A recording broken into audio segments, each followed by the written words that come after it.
निवडणुकांच्या काळामध्ये मला एका गोष्टीची मोठी गंमत वाटते की मला शिरूरच्या सभेमध्ये आज काहींनी घोड नदीला मी गेलो होतो त्यावेळेस तिथं सांगितलं, दादा आमच्या इथं सभा झाली आणि त्याच्यामध्ये काही वक्ते असे बोलले की अजित पवारांनी घोडगंगा सहकारी साखर कारखाना अडचणीत आणला.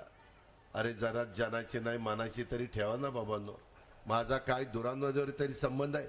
उलट त्या कारखान्याला वेळोवेळी ज्या ज्या अडचणी येतील, निवडणुकीच्या काळामध्ये शेवटची सभा मांडवगण पर्यटनाच्या परिसरामध्ये मीच त्या ठिकाणी घ्यायचो. जे जे मदत लागेल ती माझ्या परीनं मी करायचो. कारण अनेक पद्धतीनं आपल्या इथं ही शेतकऱ्यांच्या मालकीची कारखानदारी हे कोणी मालक नसतं, सगळा शेतकरी समाज सभासद त्याचा मालक असतो. आणि खुशाल आता आपल्याला स्वतःला कारखाना चालवता येत नाही. कारण असताना कारखान्यावर कर्जाचा बोजा केला. शेवटी व्यावहारिक दृष्टिकोन असला पाहिजे.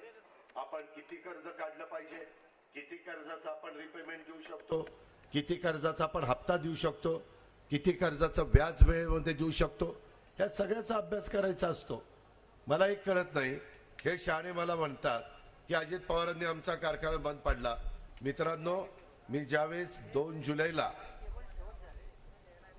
छगन भुजबळ, अजित पवार, त्याच्यामध्ये प्रफुल्ल पटेल, सुनील तटकरे, धनंजय मुंडे, हसन मुश्रीफ, दिलीप वळसे पाटील, आम्ही अनेकांनी राष्ट्रवादी काँग्रेस पक्षाच्या 80% पेक्षा जास्त आमदारांनी, मंत्र्यांनी ही भूमिका घेतली की आपण सरकार बरोबर गेलो पाहिजे. मागे देखील आम्ही शिवसेनेबरोबर गेलो. 2.5 वर्ष सरकार मी चांगलं चालवण्याचा प्रयत्न केला. मी कुठेही कमी पडलो नाही. मी कुठं काय झालं रे, मी कुठेही, अरे बटनाला हातच नाही लावला तर बटन काय बटन काय पहिल्यांदा सभा घ्यायला लागलं काय? तुझं मशीन नाही धड आणि माझ्या नावावर पावती फाड. म्हणजे ती गोडगंगेची पावती माझ्या नावाने फाडतोय, तू तुझी पावती याला आखरीतच आहे बाबा.